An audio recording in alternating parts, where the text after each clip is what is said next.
Ever wanted to build a simple disc sander that you can attach to a drill press rather than buying a big clunky machine?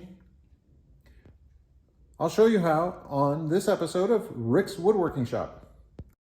We use this disc sander that you can get at any home store and a right angle drill attachment. First thing we're going to do is we're going to encase this in a block of wood so that we can then attach the rest of the pieces like in the drawing. Over the drill press, I've set up a Forstner bit, which is the same diameter as that drill attachment. And I've laid out on a block of wood a couple of points. We're going to drill down this way and across this way, meet in the middle.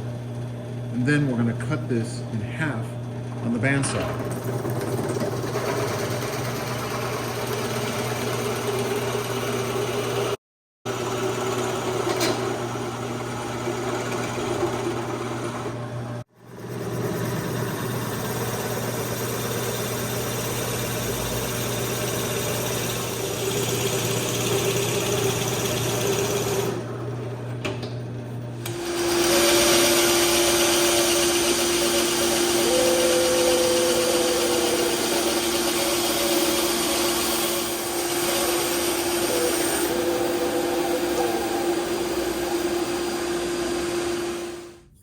This glue cures in the presence of moisture.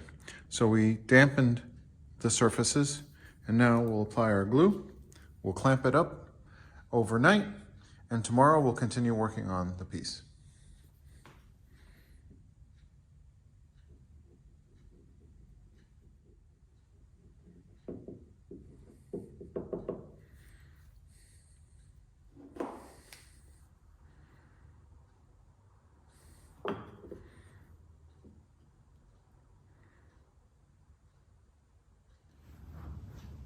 With the piece in clamps, we position some wedges underneath the chuck to keep everything square.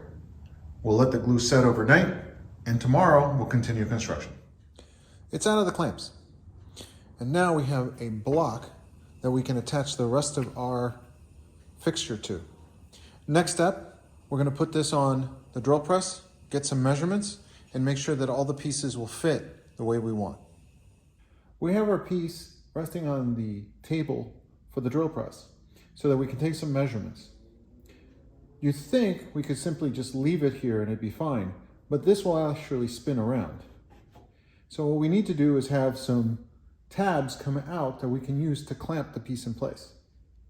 Those have to be far enough away that they won't interfere with the table.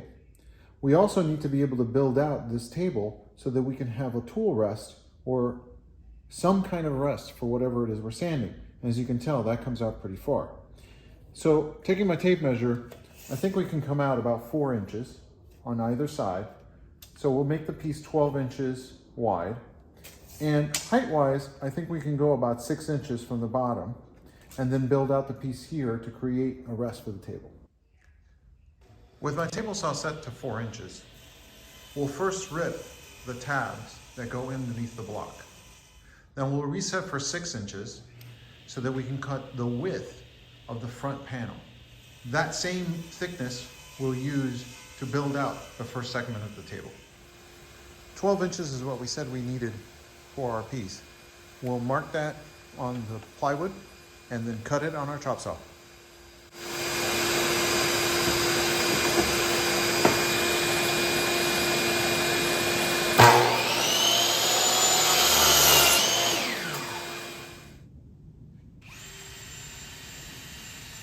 Using a center line, I've aligned the tab piece with the block. Now, we're going to pre-drill some holes, put a little bit of glue, and screw it in. And then we'll work on the face block.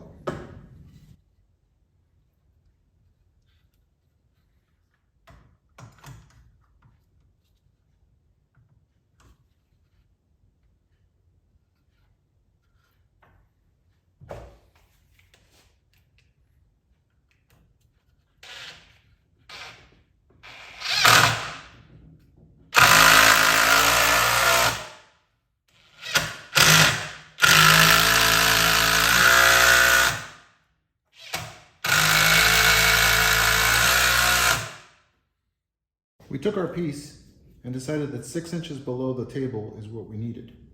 Our total measurement would be 10 inches. We'll cut the piece that we previously cut to 6 inches wide on the miter box and then drill out for that chuck.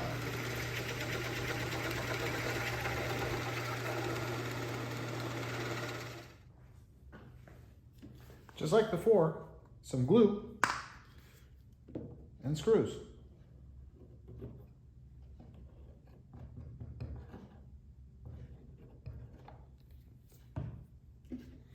Already pre-drilled these.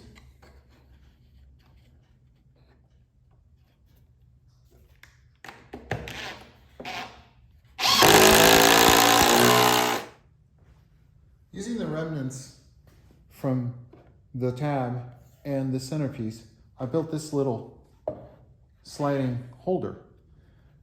I'll go ahead and screw this together, and this will get bolted to this plate, and then we'll be able to put our rest across here. So you can see, this is just being held down by pressure right now, but in time we'll put a bolt in here to tighten it up.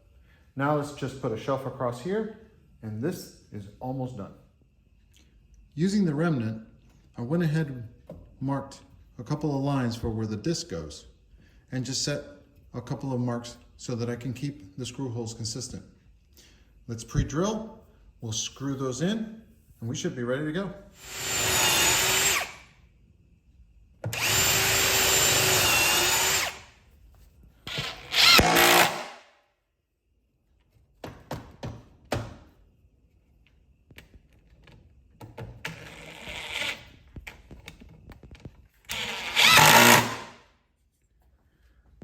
We clamped our piece to the drill press table. We put a clamp here to hold a platform against the base. Later we'll put in a nut and screw. But here you have it.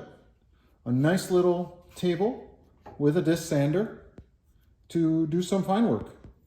Beauty is, we can remove this table and remove this and use it on a regular drill if we need it. Next time, who knows what we'll build in Rick's woodworking shop.